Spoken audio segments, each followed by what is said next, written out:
Dude, the sound design for that tune is so interesting. I love it. So good. It's dude, I know, same. It's like everything from like the car um noises to the synths and like the drums, and it like melds a lot of different, I guess, like it pulls from a lot of different genres, but it does it Hmm. in a way that's like very It's not jarring kind at of cool all. and tasteful. Yeah, Whoa. yeah. Oh, um, oh, DB's back. yeah. There's some testing happening, I'm guessing. Um, Yeah. for those who don't know, which is everybody, I record this on Discord, and we had a bot that stopped working, and a buddy of mine is trying to make it work. So that's what we're talking about there.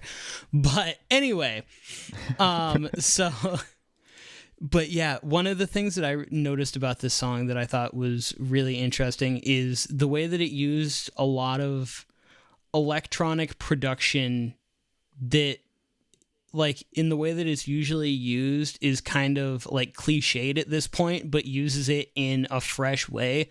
Like sidechaining the pad in the chorus created such a cool groove. Like if it had just been Yeah. just a steady like quarter note or half note, even just sidechain with the kick, like that would have sounded one way. But the groove that it had, like I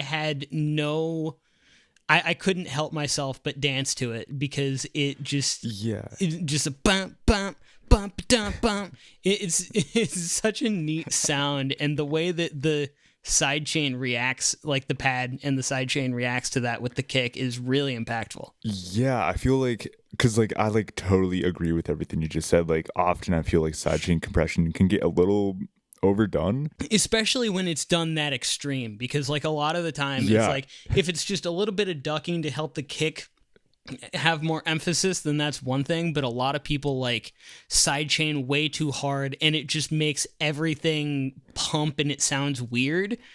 But this was a yeah, very musical way of using it. totally, totally. Yeah, I think like because he like really just like committed to it and like went with it and used it in a way that just wasn't like four on the floor. It just That's the sounded thing. like It's the so commitment of cool. it. Yeah. Yeah, yeah, and like the guitar in it, I feel like really helped to keep it like not super like electronic sounding, if that makes any sense. Well, Um, because they weren't really sidechaining the guitar, and it was at the was the guitar on that part as well, or was that more of a verse uh, thing? I don't really remember I the think part there that was you're talking guitar. about. Yeah. Anyway. Uh, yeah, but yeah, and then there's like the super cool like '80s like just vapor toms, which like at Yep. first when I heard those, I was like, no way, like those sound so dope. And like they fit. I feel like he melds like a lot of like really classic synth sounds and like Hmm. '80s drums with like more modern production, and yeah, I don't know, I was like really drawn to that. And So then yeah, the other thing that I noticed that I thought was used very tastefully as opposed to the way that it's used a lot of the time is the slight auto tune or maybe even a vocoder on the vocal for like the choruses and specifically the bridge. I felt like it stood out a lot, but in a good totally. way.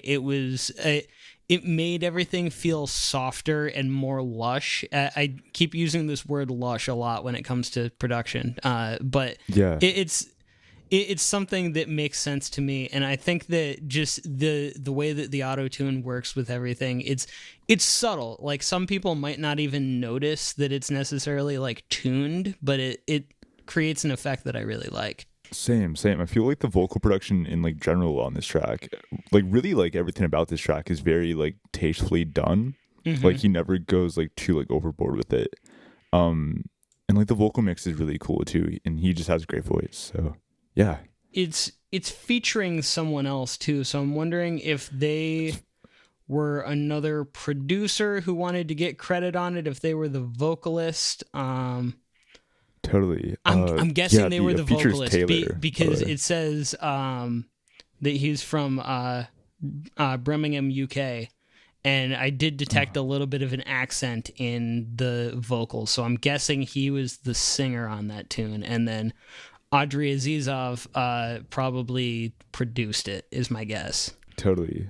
He's actually a really cool producer, and he also does like a lot of graphic design work for people who may not be familiar with him. So I'm not at all. definitely, I'm gonna have to. What would you recommend for another song to check out? Because obviously you like that one, but yeah. is there another Let's see. project or? And does he have like a really cool like Instagram to follow as far as like graphic design stuff? Yeah, I believe it's his name. Okay. But I know he designs all of his own album artwork, which is super rad. I Yeah, always like when artists do that. I do too. Not everybody Um, can do that because, graphic design is its own separate thing that's crazy difficult. But when people yeah, can do it, I yeah, think that that's super neat. yeah. He put out a collab or a couple collabs with a band called Pop Culture that are super dope. Okay. You Forever is great. And then actually, I mean, he has an EP called Before It's All Over, which is pretty solid. It's actually what that one track we just listened to is off of. So yeah, definitely go check that out. I will do that. So, my next tune that I'm bringing to the table is a complete departure from anything Oh, that we've been totally. listening to. Awesome. They are a sludge metal group from Stockholm, Sweden. No way. Yeah, dude. And they are called Horndal, which I did some looking, and it's a big part of their bio and stuff like that, is that their music, their albums, and their lyrics tell the story of the town of Horndal, which is where several members of the band, if not the entire band, are originally from. And so the first album tells the story of in the 70s they this was like a huge like steel milling town, I guess. And they the steel mill shut down and it basically just like the entire town collapsed to nothing basically once the majority of the jobs were gone. And Right. so, excuse me. And so the first album of theirs is about the collapse of this town. And then this Interesting. new album, which is called Lake Drinker, is about apparently cuz that area they have amazing infrastructure with green energy and utilizing natural resources and things like that. And I guess tech companies, specifically Google, are starting to move into the surrounding location and like utilize all of the natural resources in a non non eco-friendly way to like cool server rooms and shit like that. And Oh, so the people who hold this town dear, clearly they are not too jazzed about that. And right, that's right. what this second album called Lake Drinker is all about.